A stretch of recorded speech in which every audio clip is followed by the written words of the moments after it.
Welcome back to the channel, everyone. If you love stories about second chances and secrets that refuse to stay buried, this one's for you. Stick around, and if you enjoy it, consider following for more. Now, let's begin.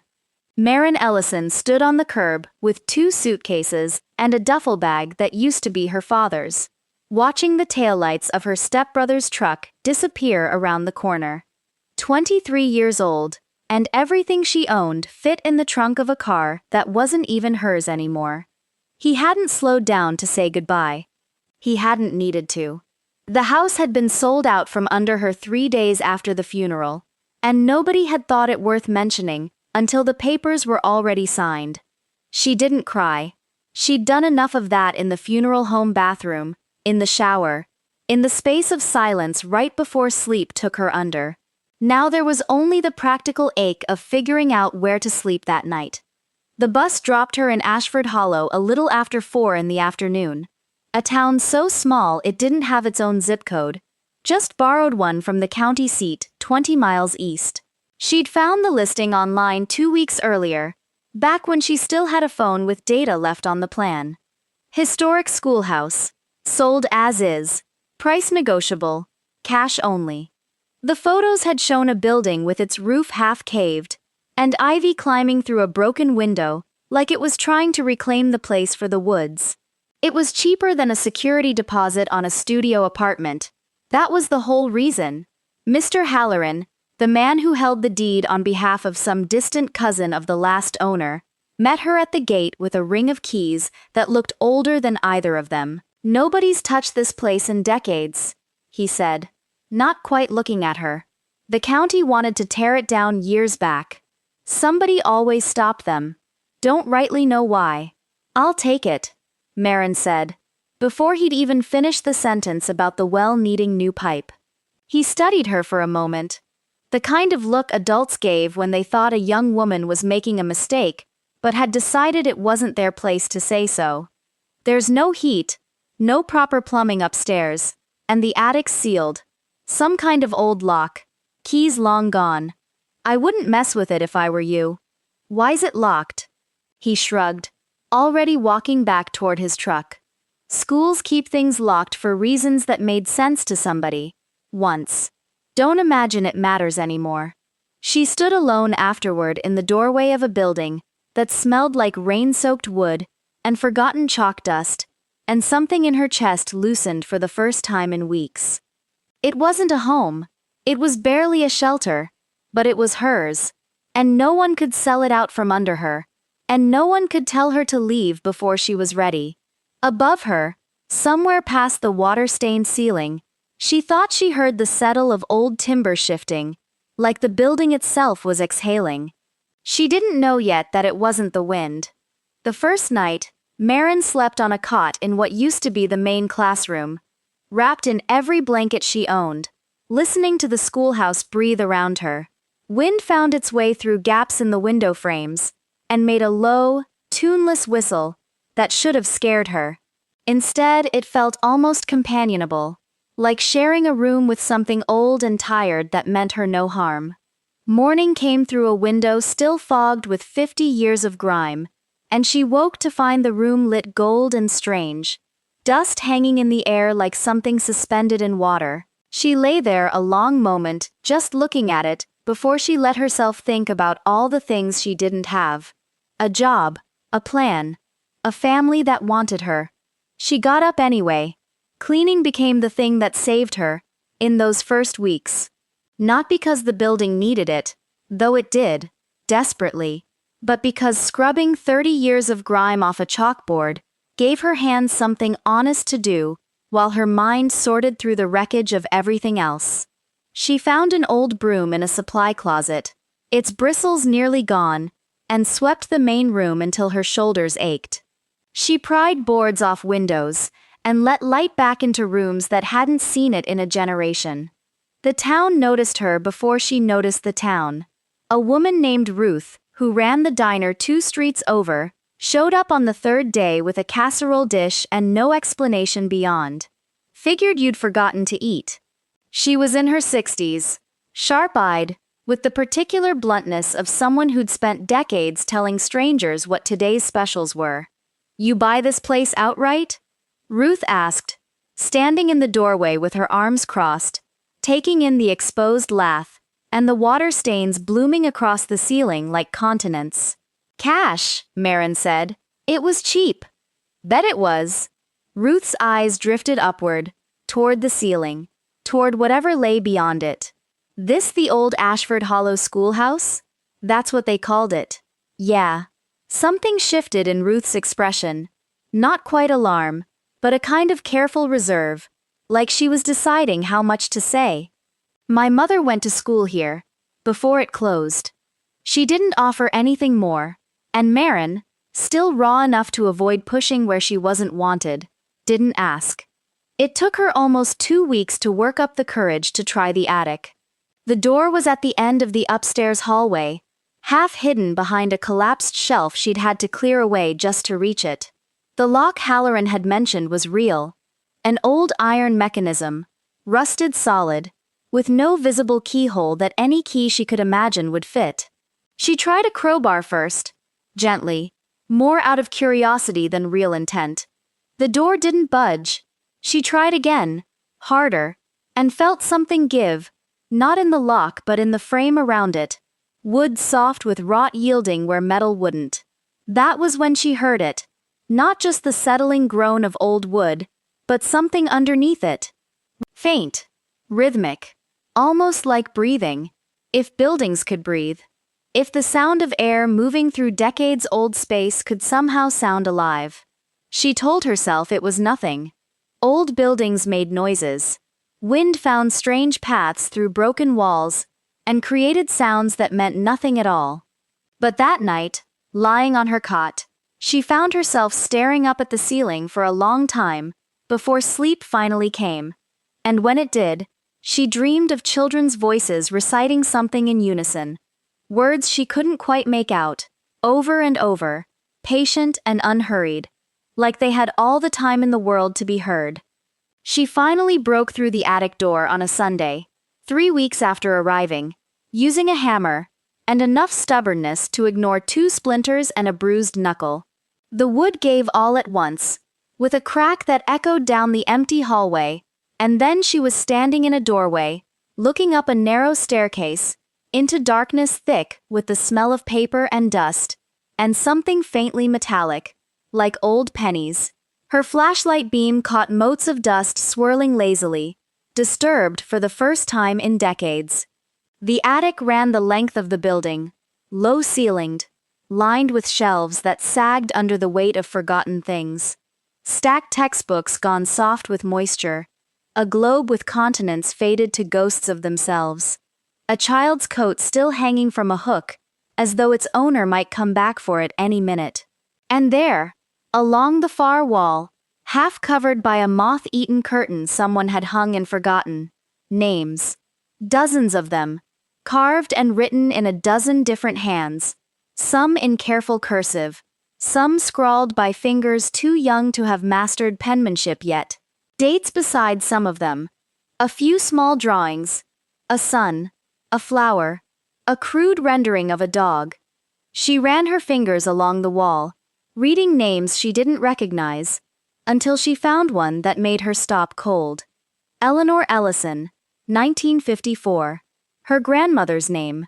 Her grandmother, who had died when Marin was 9, who had never once mentioned growing up anywhere near Ashford Hollow, who Marin had always understood to be from 3 states away, a woman with no connection to this dust-choked building at all.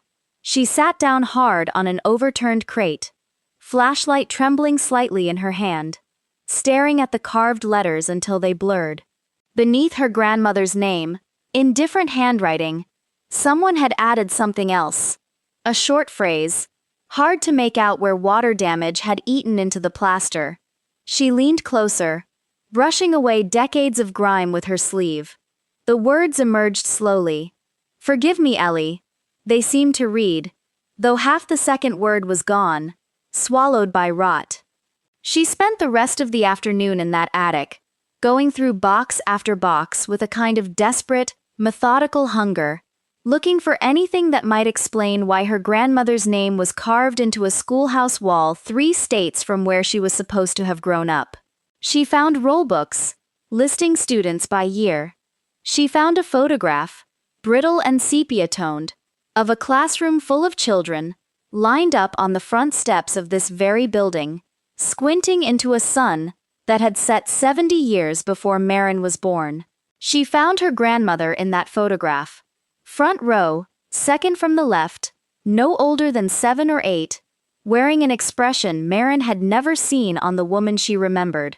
Open, unguarded, a child who hadn't yet learned to hold everything so close to her chest. Beside her in the photograph stood another girl, an arm looped through Eleanor's, both of them laughing at something outside the frame. On the back, in faded pencil, someone had written 2 names, Ellie and Josephine. Best friends always. Ashford Hollow School, 1954. Maren had never once heard the name Josephine in her life. Not from her grandmother, not from her mother, not from anyone. She sat in that attic until the light went gray and thin, holding a photograph of 2 laughing children, feeling the shape of a story she didn't yet understand pressing in against everything she thought she knew about where she came from. Ruth was refilling ketchup bottles when Maren walked into the diner the next morning, photograph in hand, and something in her face must have said enough, because Ruth set the bottle down without being asked, and gestured to the stool across the counter. Found something in that attic, didn't you? Maren slid the photograph across the counter. My grandmother went to school here. I never knew that. Nobody ever told me that. She pointed to the second girl in the photo. Do you know who Josephine is? Ruth went quiet in a way that told Maren everything before a single word was spoken. She picked up the photograph, held it at arm's length, studied it the way people study things they already recognize but wish they didn't. Josephine Hale, she said finally. My mother's sister, my aunt. What happened to her? Ruth set the photograph down carefully, like it might break. She drowned. Summer of 1956. Down at the creek behind the schoolhouse, during a picnic the whole town turned out for. Her voice had gone flat, the way voices do when a story has been told so many times in someone's private thoughts that saying it aloud costs something different than it used to. There was a rope swing. The older kids used to dare each other. Josephine went in, and Eleanor, your grandmother, went in after her. Maren's chest tightened. My grandmother tried to save her? That's what everyone said at first. Ruth's jaw worked. But it came out later, slow, the way these things do, in a town this small, that the 2 of them had been fighting that morning. Something about a boy, or a dress, or something else that seemed like the whole world when you're that age, and means nothing at all by the time you're grown. Josephine went into that water upset. Some folks said Eleanor egged her on, dared her to swim out further than she should have. Others said it wasn't like that at all, that Eleanor tried everything she could, and just wasn't strong enough a swimmer to reach her in time. Which is true. Depends who you ask, and it depended on who was asking back then, too.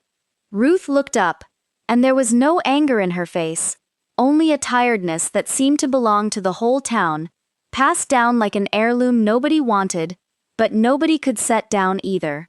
Eleanor left Ashford Hollow within the year. Her family moved her out fast. Too fast, some said, like they were running from something. Never came back. Not once. Not even for my grandmother's funeral. And the 2 families had been close as kin before that summer.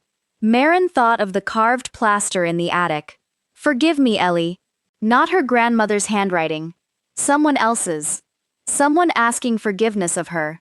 Not the other way around. Who wrote on the wall? She asked. Under her name. It says something like forgive me. Ruth's eyes went wide. Just slightly. Before she caught herself. My mother used to go up to that attic. After the school closed for good. Before the town sealed it off. She'd go up there some evenings and just sit. She swallowed. She never told me what she did up there. I always thought she was just remembering her sister. Marin understood. Then, with a clarity that felt like something settling into place after decades of drift. It hadn't been Eleanor who owed forgiveness.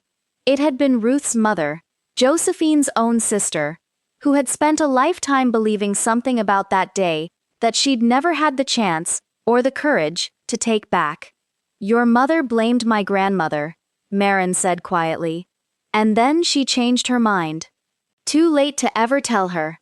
Ruth's eyes were wet now, unashamed.